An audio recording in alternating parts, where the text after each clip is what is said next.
Hello, I'm Bennett Stewart, CEO of EVA Dimensions. I'm here today with Andrew Liveris, who is the Chairman, President, CEO of the Dow Chemical Company. It's a global firm operating in over 160 countries, greater than 55,000 employees, and with 2014 sales in excess of $55 billion, it's a Fortune 50 company.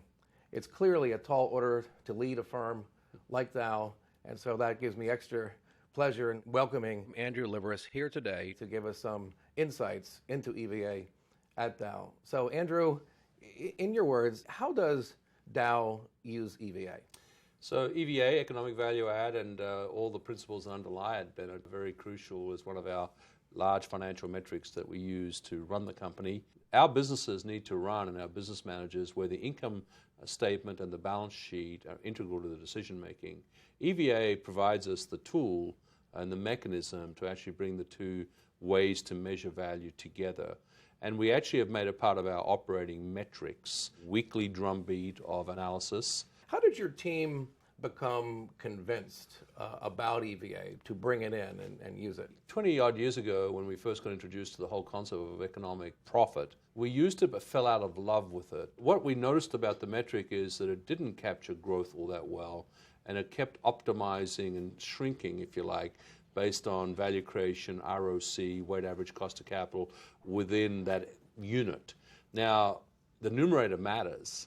I mean, there's one thing is to divide the pie, but if it's a shrinking pie, that's not a lot of fun. So actually what you get out of an ROI measure is that the incentive to maximize the return on a shrinking asset base, whereas EVA and I guess the new EVA momentum measure kind of brings growth more into the picture. I want to get to that because EVA momentum is a game changer because it brings the numerator into context. Now, how do we culturally get our teams into it? I mentioned the weekly drumbeat, but we have topped down this, but it was an easy sell because we can actually use it as actually capturing growth. We get our top 250 leaders together every year. We got them together the first time around, introduced it to them. Second year, they got used to it. Third year now, clearly understand it. And they've pushed it down to the next 2,000 people, the next 2,000, next 10,000. And now it's become a very obvious metric that we actually use in our quarterly broadcasts. People understand what we're trying to do. And EVA momentum in particular, the rate of change of EVA, we achieved 1% EVA momentum last year.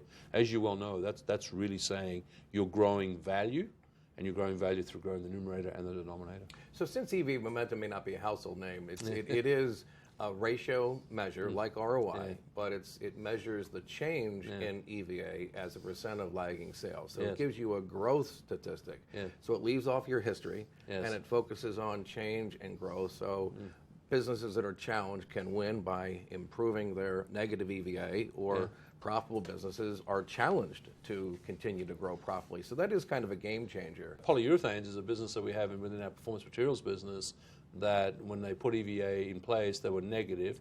But then they said, let's focus on EVA momentum, and it changed their strategy so that they weren't just optimizing the cost line, but they were looking at new applications of the product in new growth markets where the value was higher in more specialty niche markets than they would otherwise have done. You have a strategy week. You gather your team to come together and evaluate your plans and strategies. And that last year, EVA momentum was a real theme and a focus, and it really, I think, helped you as the CEO to have one scorecard across the business plans and to achieve better plans.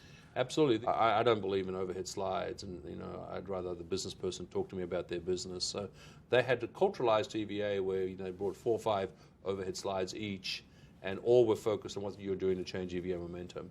So I knew the culture was working at that point in time. You're going to get resource allocation based on your answer to questions such as, what are you doing to grow EVA and accelerate EVA momentum? So you have to be able to answer that question. How do you think EVA helps you to address the concerns of the activist shoulders? What EVA is enable us to do in an activist situation, I'm sure other companies can benefit from this, is the internal metric and the external metric can be the same metric. So when you can go to any of your owners, activists included, and say, this is what we're using inside the house to create value. And your analytic, by the way, doesn't include EVA. Let me show you, by using EVA, what it means in terms of value creation. And we're in business A and business C and business D because when you put the three together, you get higher EVA momentum than if you had separated it out D from C. You get a negative synergy and a negative EVA. You can have a common language, if you like. There's a recent report from Wells Fargo recommending buy and overweight on Dow. The caption is EVA momentum in vogue at Dow. Yeah. You've taken some steps to communicate EVA to investors. Would you mind describing that and your experience with it? That has permeated the investment community, and these reports, the ones you referenced, there was one just the other day from JP Morgan, the same thing. People are starting to say, you know what, these guys really are efficient capital allocators despite the complexity of their business. Because the complexity of the business translates into trying to simplify us. If you can simplify us based on a metric that understands that we are actually efficient capital allocators for growth, then actually they can kind of get it, and that's where it's been very, very valuable. Is the journey worth it? I mean, how would you counsel other CEOs that might be wondering about, is EVA or EV momentum right for our company? No matter how good you are, no matter how good you think you are, no matter what you know about your business, you have inefficiency. You are making poor decisions today. So you've got to minimize those, if not eliminate them, okay, in a risk-managed sort of way, and you've got to use metrics to do it. You are what you inspect, not what you expect, right? So what you inspect, what you measure, has to have versatility and a utility that enables you to take your decision-making as close to the journey of perfection as you can get. And I would say that for other CEOs, go look at EVA momentum and go look at EVA as a tool and technology in its current form. And I think the Dow experience would tell you that we are actually, as the market is starting to very much recognize that we are becoming seen as very efficient capital and resource allocators. Well, Andrew, congratulations very much to you and Dow for adopting EVA momentum and being on the forefront of this new metric, this new program. And thank you indeed for your time today. Thank you, Bennett. Nice to be with you.